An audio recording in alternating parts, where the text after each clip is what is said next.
All right, music fans, welcome back. It is Dave, the Real Music Observer, observing real music in real time for real people, just like you right there and me here. So the video I did talking about how Journey may have gotten ripped off by Kansas, and this has been kind of bubbling under for many years.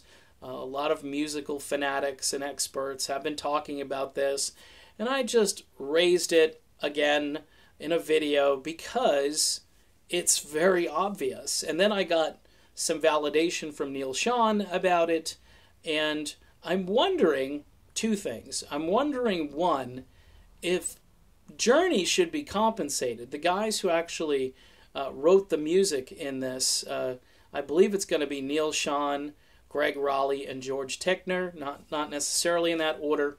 I know lyrics were written, music was written, so those guys would have to kind of sit down and hash that out. But my point is, okay, Carry On has been an epic classic rock song and typically finishes either at number 1 or number 2 as most played classic rock song. And I'm wondering, shouldn't there be some compensation? Shouldn't at least a few cents worth of money be going back to Journey and the original architects of that particular piece of music?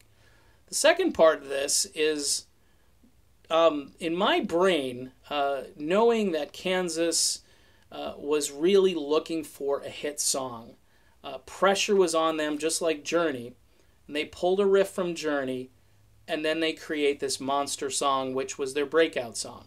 And it's their signature song. It's their encore song. It's the song everyone goes to see them play. Okay? Now, in Journey's case, there are so many songs that, you could say Don't Stop Believin' might be a signature tune. Separate Ways could be a signature tune. There are a number of songs in the arsenal. You could go back to Lights and Wheel in the Sky and make those your centerpiece. Lovin', Touchin', Squeezin'. I mean, look, folks, it's a different scenario. I mean, Kansas needed something. They borrowed something or stole it, and then they got something that they needed. For me as a music fan, that raises some questions. Would they have ever become famous if they didn't pull that riff? I think they would have. It would have taken longer. Maybe Dust in the Wind would have been their signature song and would have broken big. They did have a lot of other minor hit songs that came along. But for the most part, who knows what the record label would have done? Because Left Overture, if you remove Carry On, Left Overture is a great album, but it's all FM radio type material, much like the stuff on Journey's album, Look Into the Future. So these guys were actually even-steven in 1976, and one borrowed from the other and repackaged and came up with some other interesting chords and riffs, and voila, we've got ourselves a ginormous hit song. Now, that to me really diminishes the stock of that band. And even though I'm a huge Kansas fan, huge Steve Walsh fan, and I believe that they are extremely talented individuals, maybe minus a couple of guys who've come and who've left, but for the most part, this is a band of quality musicians. But I say that, and I'm thinking to myself, who knows if you guys would have been able to continue making music. You had a guy leave the band, Steve Walsh, and then he came back, and you had John Elefante in there. I mean, so much happened, but all of that happened, and all of that continued because you had this massive hit song in your arsenal, and it was the encore. It was the one everybody wants to hear, and a key part of that song was stolen from Journey.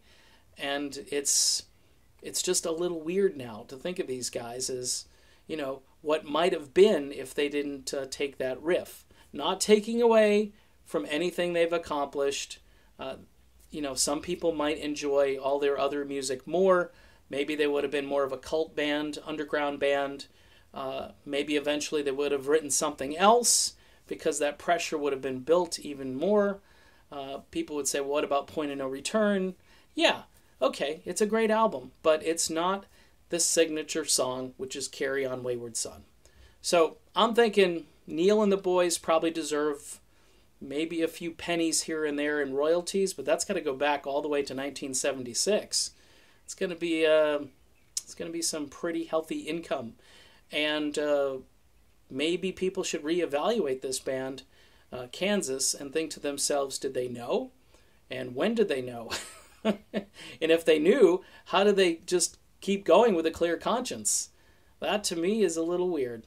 All right, that's my video. I'm Dave. This is the Real Music Observer. I'll be back to observe more real music in real time for real people, just like you right there and this guy here. Talk to you then.